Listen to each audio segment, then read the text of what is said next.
Assalamualaikum warahmatullahi wabarakatuh. Halo teman-teman, perkenalkan nama saya Alkof Anda. Pada kesempatan kali ini saya ingin mereview beberapa materi, yaitu tentang etika dan profesi, pedoman media cyber, dan kode etik wartawan Indonesia. Baiklah. Oke, langsung saja. Mari kita mulai pembahasan ini.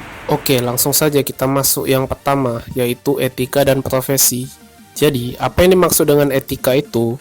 Etika sendiri adalah tingkah laku yang dimana etika itu sangat penting dalam setiap profesi. Kemudian, profesi adalah suatu pekerjaan yang dilakukan oleh seseorang, baik itu melalui pendidikan formal maupun pendidikan non-formal. Jurnalistik sendiri tidak bisa dilakukan jika kita tidak memiliki ilmu. Jurnalistik juga memiliki kode etik yang dimana kode etik itu berisi tentang aturan-aturan yang harus kita patuhi. Di Indonesia sendiri, kode etik telah dirumuskan sejak 2 tahun setelah Indonesia merdeka, dan kode etik memiliki 11 pasal yang telah disahkan oleh Dewan Pers. Oke, selanjutnya yang kedua adalah pedoman media cyber. Apakah kalian tahu apa yang dimaksud dengan media cyber? Simpelnya, media cyber adalah media yang menggunakan internet yang tujuannya untuk memudahkan kegiatan jurnalistik. Di Indonesia sendiri, media cyber sangat membutuhkan kita. Mengapa demikian? Karena dengan adanya media cyber dapat membuat kita bebas berpendapat, bebas berekspresi, dan itu adalah kemerdekaan pers.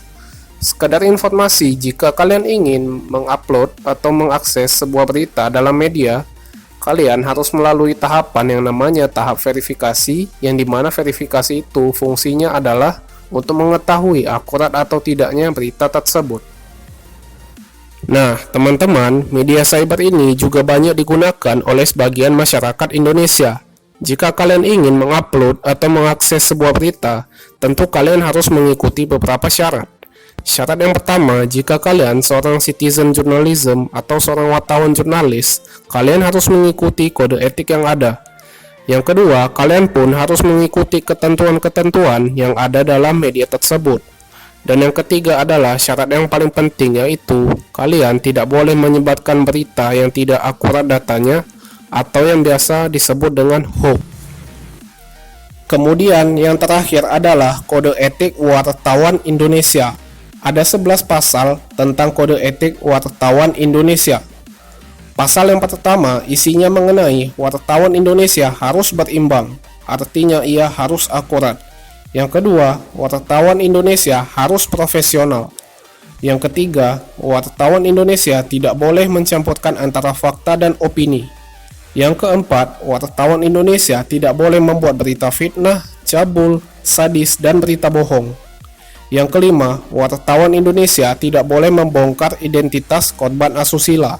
Yang keenam, wartawan Indonesia tidak boleh menyalahgunakan profesi dan menerima suap. Yang ketujuh, wartawan Indonesia memiliki hak tolak untuk melindungi narasumbernya yang tidak ingin diketahui identitas maupun keberadaannya.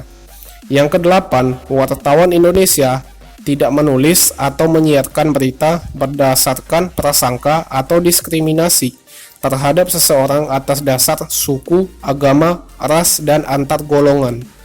Yang kesembilan, wartawan Indonesia menghormati hak narasumber tentang kehidupan pribadinya, kecuali untuk kepentingan publik. Yang kesepuluh, wartawan segera mencabut, meralat, dan memperbaiki berita yang keliru dan tidak akurat. Dan yang terakhir, yang ke-11 adalah wartawan Indonesia melayani hak jawab dan hak koreksi secara proporsional. Oke, sekian pembahasan materi kali ini. Apabila terdapat beberapa kesalahan pengucapan kata-kata, mohon dimaafkan. Semoga bermanfaat.